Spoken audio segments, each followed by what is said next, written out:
إن الحمد لله نحمده ونستعينه ونستغفره ونتوب إليه ونعوذ بالله من شرور أنفسنا وسيئات أعمالنا إنه من يهده الله فهو المهتد ومن يضلل فلن تجد له وليا مرشدا ثم الصلاة والسلام على رسول الله وعلى آله وصحبه أجمعين أيها الأحباب نبينا عليه الصلاة والسلام حديث أبي كبش الأنماري رضي الله تعالى عنه وارضاه أيا وحليه حديث هو صحيح نبينا وحليه عليه الصلاة والسلام صحابتي هي مؤمنين تيي سدح شيء وان كل أرانيا سدح شيء وان كل أرانيا وما ينطق عن الهوى إن هو إلا وحي يوحى سدح شيء وان كل أرانيا شاكنا وإنين شاكينا يا أرب أري من إذين شاكي وسدح داهين أي حافظة شاكرا دمرا سدح دا كل أرنا بحيه تنكوبات صدق الله لبح oo jeebkaada ka bixisa ay gacantaada ka dhiibto inay maal luqsaaminaynin ayaan ilaahay u dhaarana subhanahu wa ta'ala wama anfaqtum min shay'in fa huwa yukhlifu wa huwa khayrur raziqin wax alla waxaad bixisaan badalkooda ilaahay baa farta ka saari waxay ku xiran tahay adiga niyadaada inaad allah kaliya ula jeeday iyo qofkan miskiinka ah oo goomano dhibaysan inaad badbaadiso halkaas banaanka gabadha fadhido xijaaban oo miskiina oo dhibaato ka muuqaal kaas ku soo maray markaad aragto waa dareemaysaa inuu xanuun hayo guriga laga xirtay telefoon hatta shay loo wadra moodato boqolaal ay kumanaan noocaas u dooban dadka ayaga inaad ka xanuunsato oo qalbigaaga ay cirbad gasho wixii aad ku bixiso shaki ma lahan ilaahay subxaanahu wa ta'ala badalkeeda ka badan ku siinaya adduunku kugu siini aakhirna kugu siini aday kugu xiranta marka iyo qalbigaaga isaad wax bixisay isaad wax quurtay nabigeena taas ku dhaartay calayhi salaatu wasalaam qodobka labaad wuxuu ahaa nabigeena wuxuu yiri calayhi salaatu wasalaam qof la dulmi ma jiro oo lagu gardarooday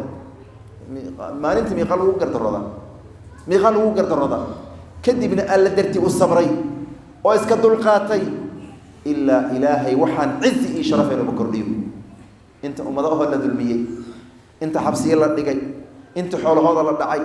inta wax walba laga dhacay inta la dhibaateeyay oo iska dulqaatay oo ilaahayna saramariya cizeeyay waad garanaysaa nabigeena mathalan wa alayhi salatu wasalaam isagoo sujuudsan ayaa dusha waxa laga saaray alayhi salatu wasalaam ma dheer geel laga soo qaaday iyo hal laga soo hoos qaaday ayaa dusha laga saaray sujuudda kama kicin nabigeena sallallahu alayhi wasallam sabar awgi wala ciijiyay inta loo qabtay ayaa lagu marjiyay marada uu watay عليه وسك صبري رعيتيسي أو مسلمين تغيب كما يدور البادية الأعراب أشد كفرا ونفاقا في البادية ومن الأعراب من يؤمن بالله ويجرته وأعراب ما هن حالك هذا محمى نبى محوها أنتم النبي كذا بماذا عليه الصلاة والسلام أنت صوب بقول أم أنت صوب كنا صحابة إلى السعودان أيوة يكوجي ذي مركز أقول وجيحي ويمشي عرامين ويعصاني وديكرور أي نغني markaas inta saa u fiiriyay ayuu nabiga qosli calayhi salaam markaas wiilay wuxuu rabasay wuxuu waliba u dari war nasiix xoolaha ma abahay inaad ka keento xagad keento mala xool aad leedahay ma jirto xoolaha abaa u leeyahay ma jirto nasiix xoolaha saas wiilay markaas inta u fiiriyay warsay sabarka asaga intuu gaarsiiyay wuxuu gaarsiiyay al-maqam al-mahmud oo nabi gaari kara wala cid gaari karta ila jirin ayuu nabiga ku mutay calayhi salaatu wasalaam cizi hoos eega marka adinka inta sabri jirtay iyo meesha ay joogan arka inta kabri jirtay iyo meesha ay galeen arko adinka eega dhan walba fiiriyo qodobka saddexaad oo nabigeena ku dhaartay calayhi salaatu wasalaam waxa weeyaan qof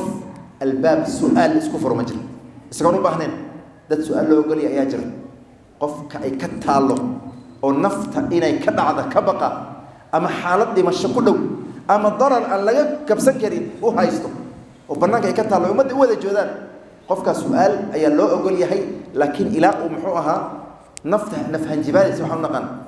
iyo naftu wuxuu ku soo celiyay ilaa uu keeri kadibna uu ka istaagay waa loo ogol yahay qof dayn nabarka soo saarto ummad ku kala maslaxay waa loo ogol yahay sidoo nabiga noo sheegay calayhi salaam dad kooban ayaa jiro loo ogol yahay laakiin qof ka shaqo dhigta ma jiro oo albaab su'aaleed magan allah isiyay la istaaga ma jiro illa ilaahi albaab faqiirnimo ayuu ilaahi u kala muxuu ahay dambala u fura faqiirnimadaas buu ku jiri qof dhalinyaro ah laga yaabaa inay maalin wax ka yara jabaan wuu sabri waa in halkaan soo istaagi markuu halkaan istaago baabuur hadii saara sahal yeel beri waxaad arkaysaa masjidka soo taagan beri dam waad arkaysaa khalaas qofkaas uu ka dhacay nolosha ma shaqaysanayo wax ma baranayo ma guursanayo sharaf ma yeelanayo oo dhamaanaysa xadiidka nabigeena ku dhaboobay calayhi salaam uu ku dhaartay inuu ilaahay albaab faqiirnimo u furi saddexdaas nabigeena ku dhaartay calayhi salaatu wasalaam kadibna nabigeena wuxuu yidhi xadiid baan idiin sheegi arrin baan idiin sheegi ee xafida adduunyadan afar qof uu ilaahay keenay sideedaba afar qof ayaa adduunkan gudihiis ku nool afartan qof waa kuwe afartaa qof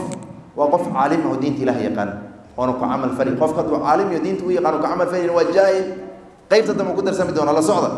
caalim waxaa la yidhahdaa man yattaqi illaah qofka alla ka baqa qofkaas caalima cilmi kastuu leeyahay hadduu qur-aanka 10 qira xifsan yahay oo sunanka saxiixan uu ka yaqaan oo fiqiga muxuu ahay afarta madhabood uu ka jawaabi oo wax walba uu yaqaan uusan diinta alla ku camal falaynin ka asaga waa yahuud oo kale almaqduubi calayhim waa kuwa ilaahay u carooday subxaanahu uu ku darsan culamo lama dhahay kaas kuma jira duubka weyn iyo kugu sirin aqoontii kugu sirin bahbahdiisun kugu sirin waxba kama jiraan jaahil weeyaan qofka alla ka baqa oo wuxuu alla u baqanay yaqaano qofka isaga maalna labadaas ilaahay isku daray subxaanahu wa ta'ala ilaahayna uu ka baqi oo wuxuu alla u baqanay uu yaqaana waa caalim tan labaadna ilaahay xoolusi kadibna ilaahay buu kaga baqayaa xoolihi cilmiga ilaahay buu ugu baqayaa subxaanahu wa ta'ala dadka raximka ahaa iyo qaraabada ahana wuu ku xiriirinaya xaqa ilaahay uu ku lahaana rabbigiis xaqiisana wuu yaqaanaa nabigeena wuxuu yidhi calayhi salaatu salaam qofka isaga ah manzilo iyo martaba la gaaro martabada ugu sarraysa ayuu jooga ayuu nabiga sal slam fi dunya wa fi laakhira ma garateen martabada ugu sarraysa ayuu jooga ayuu nabiga sala allah alay slam fa huwa fi arfaci almanaazil cilmina wuu leeyahay xoolana wuu leeyahay labadoodina xaqoodii naftiisana wuu ka guday intii kale waajibkeeda waa ka guday intii mustaxabaadkii sunnadeedna waa ka guday xaqiisa ayuu gutay xaqii allana waa gutay subxaanahu wa tacaala oo labadaas nicmo u siiyey xaqooda waa gutay kaas nabigan wuxuu yidhi martaba la gaara meesha u sarraysa ayuu gaaray qodobka labaad nabigeena calayhi salaatu salaam wuxuu yidhi oo xadiidkiis ka mid ahaa ninka labaad xoolo ma haysto waa faqiir dhalinyarada waxay yidhahan waa shiid waxba ma haysto laakiin aqoon ayuu leeyahay diinta ilaahay ayuu wax ka yaqaanaa wuxuu alla ku caabudo yaqaanaa allana si dhab ugu caabudaya weliba intaa waxaa dheeri ah wuxuu leeyahay intuu madaxa ruuxa amaba uu muxuu ahaa qoomamooda markuu arka nin dhaqaalo haysto oo muslimiintii caawini oo masaajida dhisi oo madaarista dhisi oo masaakiinta meel walba dhooban caawini oo raximkiisa muxuu ahaa kan xajka gey kan saa yeel kan inta ka qaba kan wax ka bixi kan guri u dhis kan waxaa weeyaan iskuul ilmo ugu bixi kan jaamacad ilmo u dir kan fulaan yeel kuwa abaaraysano muxuu ahaa oon u laayay intaad wax yacni khayr saa u sayri ummaddii albaabkiisa ay ku qulqulaysa markuu arka markaasuu le ilaahay hadduu xoolo isiin lahaa siduu hebel wax u galay ayaanu geli lahaa sida ayaan yeeli lahaa kan labaadna waa kaas ayuu nabiga sal slam kaas nabigana wuxuu yidhi fa huwa biniyatihi kaana niyadiisa loo qabanaya niyadiisa ayaa loo qori